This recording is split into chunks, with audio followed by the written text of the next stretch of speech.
Olá a todos, começamos o programa Ponto de Vista, que hoje vai falar sobre um dos desafios da sociedade, que é a questão como lidar com a dependência química.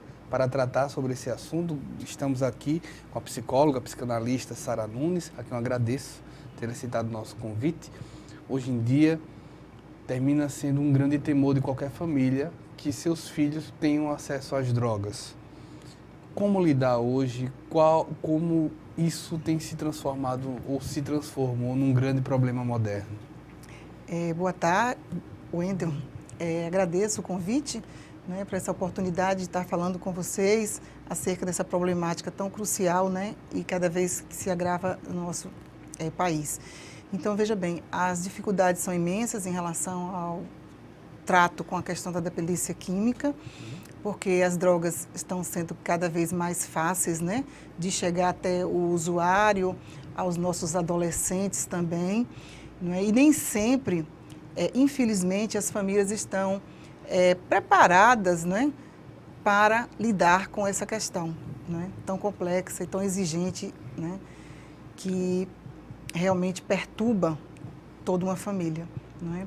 Então, o que nós podemos tecer algumas considerações no sentido de trazer informações para esses familiares, né, seja através de escolas, de palestras, evitando-se o tabu, não é, da questão do uso das drogas, porque é uma questão mesmo, como você se referiu, da modernidade, né, da nossa atualidade também, mas assim, trazendo informações, porque a pior droga, costumamos dizer, que é a desinformação, né? Então, informações de pessoas que estão na área, né, de profissionais que têm estudos, experiências clínicas, né, nessa questão do uso excessivo da droga é fundamental.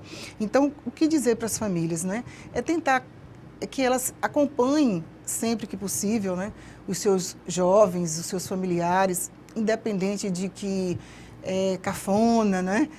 Vai pagar mico, né? E perguntar com quem está, onde está, né? A gente sabe que tem alguns pais que ainda cultivam essa questão de levar e de trazer os seus filhos com um critério maior também de saber com quem estão, não é? Conhecer essas outras famílias também, né? Um certo momento, quando se pensa nessa sociedade, exemplo, você falou de buscar os filhos. Essa proximidade, quando chega na adolescência, é tradicional que esse adolescente começa a dizer: ah, pai, não me deixa na porta da escola, me deixa na esquina.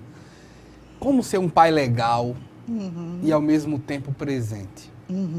Pois é uma pergunta difícil, mas vamos tentar fazer algumas considerações, né? De fato, na adolescência, né, é um rito até de passagem para o adolescente querer se afirmar diante dos colegas, diante do social, que os pais não estejam tão próximos, né? Mas aí cabe também aos pais, né, dizer para ele que o fato de levar e pegar não quer dizer que está tirando a liberdade dele. Né? É porque gosta, cuida e zela, né? E faz questão de conhecer, né, as pessoas com quem estão em volta desse filho, né? Por que não? E sempre que possível trazer para casa, para conhecer também, né, os modos, os comportamentos dessas pessoas, né, como é que elas lidam com as situações. E sempre que possível, não é fácil, porque o adolescente quer mesmo, né, se afirmar e ter essa tendência à independência, né, e uma luta aí braba nesse sentido, nesse momento da vida. Mas também, Wendel, é um momento também de muita atenção dos pais e nós, né, como cidadãos, para ficar atentos que a adolescência é um momento de muita vulnerabilidade para o jovem. Por quê? Porque ele está, assim, nessa transição, né, um pé na infância, um pé na adolescência, né, querendo ficar jovem e fica muito inseguro, né? É um momento assim de muita insegurança, de conflitos psíquicos, os mais graves muitas vezes. Outros lidam bem com essa passagem, mas não são todos, né? Que atravessam tão bem. E podem ficar vulneráveis no sentido de que escutam, né, aqueles que fazem uso de drogas, dizer que a sensação é boa, que deu um barato, que foi muito bom. Então, assim, a curiosidade desse jovem, né, desse adolescente, certamente vai ficar aguçada. Não é muitas vezes também uma questão de aceitação de grupo? Sim, existe sim. Um dos fatores, uma das causas, né? Você lembrou muito bem que uma das causas que faz com que o adolescente, né, na idade da adolescência principalmente, busque o uso de drogas é justa para experimentação a princípio, né? Primeiro por curiosidade, experimentação, vai ver se dá aquele barato que o colega relatou, né? Ou que a amiga ou o amigo, e aí o que acontece?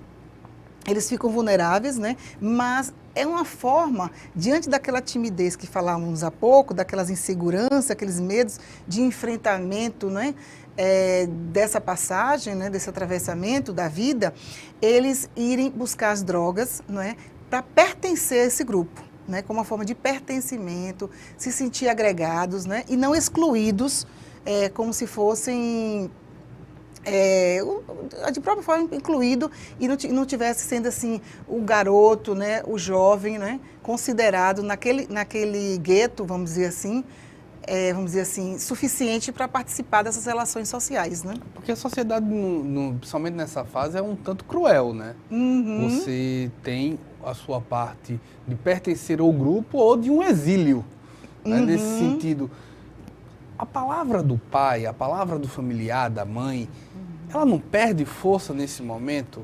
No sentido de, tipo, quantos pais a gente não ouve dizer bem assim, mas ele ouve muito mais o coleguinha, ele ouve muito mais a namorada, ela ouve muito mais o namorado do que eu. É possível equilibrar isso, mostrar uma autoridade de uma forma que evite essa chegada, essa experiência com as drogas? Veja bem, né? Os pais, eles não escolhem, né? Certamente, nem orientam seus filhos a usarem drogas, né? Qualquer uma delas. Mas, assim, é importante muita paciência, sabe?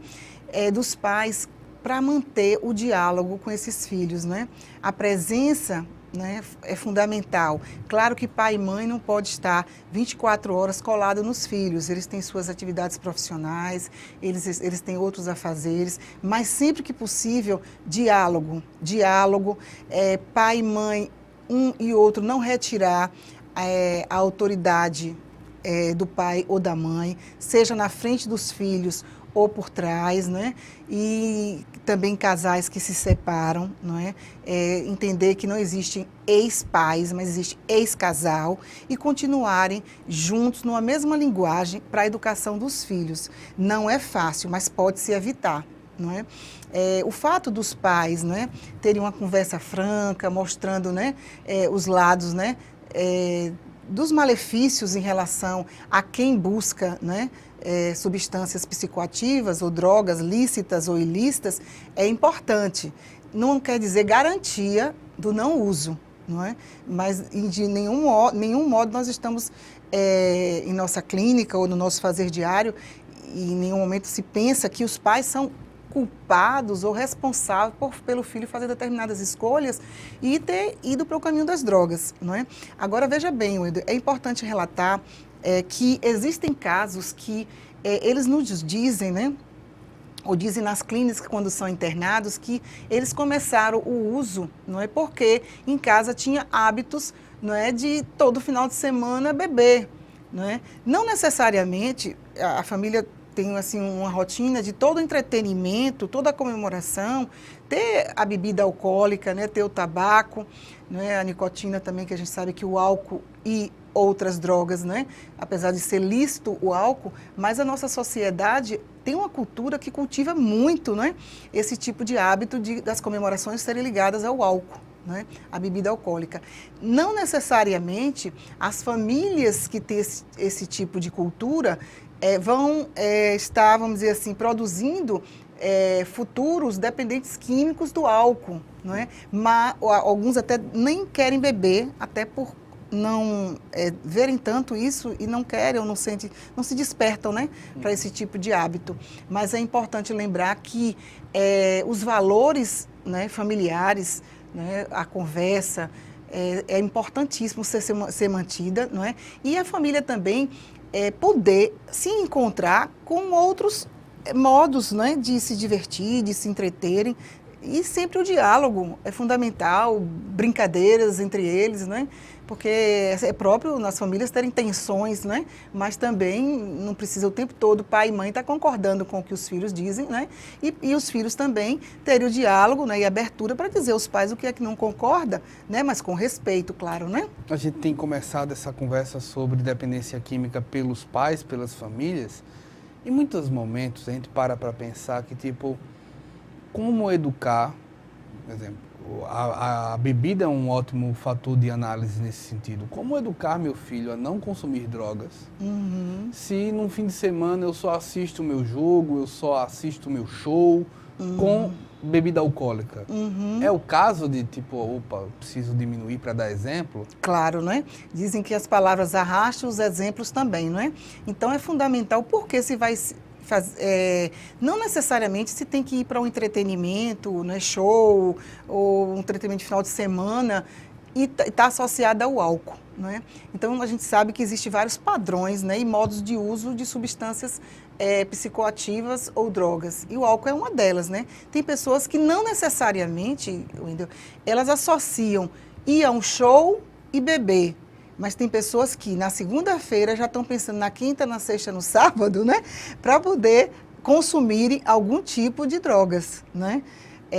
O uísque, o álcool, né? A cervejinha, que às vezes minimiza, né? Não estou dizendo com isso também que eu estou fazendo apologia aqui à abstinência e ao não uso de drogas, né? De modo geral. E drogas, lembrando, sempre de modo as lícitas e as ilícitas, né? Então, assim, o álcool, por ser facilitado, né? Se comprar em padarias, postos de gasolina, né? Bares e outros locais assim de fácil acesso, ou mesmo em casa, se tem essa, né? a droga como álcool, muitas vezes fica assim, tipo assim, a droga mais vamos dizer assim, próximo para o adolescente usar. Não necessariamente aquele que prova o álcool, ele vai ficar dependente químico, não é? E mesmo que prove o álcool, pode ser que a droga de eleição dele não continue sendo o álcool. O álcool, vamos dizer assim, não faz aquele efeito, aquele barato que ele quer, ele vai buscar associado algumas vezes à maconha, não faz o efeito, outro efeito, aquele efeito de satisfação que ele precisa para atenuar alguma tensão, algum questionamento na vida que ele não levou assim a tratamento, não é? Por desinformação, possivelmente, dele, né? Ou porque acredita ir ao psicólogo ou alguém especialista nesse sentido, que possa ouvi-lo, acompanhar, que, eu não vou porque se eu for é questão de loucura. Eu não sou louco e não estou fazendo mal a ninguém, eu só bebi um pouquinho, eu só tomei um pouquinho. Então, assim, esse início de uso, é fundamental que estejamos assim atentos para que não chegue, né, ao fundo do poço. É possível descobrir, exemplo, qualquer um, acredito que na família ou entre amigos, vai encontrar algum exemplo de alguém que diga bem assim, mas eu não estou bêbado, mas eu não me excedo. É possível saber quando você se excedeu, quando muitas vezes você não percebe? Quem geralmente, né, faz uso abusivo ou excessivo, ou considerado nocivo de álcool e outras drogas, costumam dizer assim, eu não fiz nada, você que está louca. A pergunta sequente é tipo, uma pessoa que usa maconha, ela pode simplesmente dizer bem assim, mas eu uso socialmente. Socialmente, pois é. Né? Existem, claro, né, os que provam a maconha ou usam eventualmente, o modo eventual, a maconha, e não quer dizer que o modo eventual, não quer dizer que não tem uma dependência. E se volta a usar? Porque sente vontade, né, e sente esse impulso de usar. Se fosse não dependente químico da substância da maconha, certamente ele não voltaria a usar maconha, até se esqueceria, não é verdade? Porque aí está lembrando, vai usar por quê, não é? Porque precisa para aquele dia e tal. Então, é um tipo de dependência, não quer dizer que é um tipo de dependência química que precisa internação. Toda dependência é ruim? Olha... Porque nós somos dependentes de uma série de coisas ao longo do dia, né? muitas coisas, né? A dependência química, a gente costuma dizer, e as outras compulsões também, não só a adicção das drogas, mas a adicção a jogos, a compras, elas são escravizantes para o ser humano, né? Então, assim, para que você se sinta, entre aspas, satisfeito, você vai buscar recorre àquele objeto, droga, ou compras, ou jogos, não é? Ou a compulsão ao sexo, justamente, não é?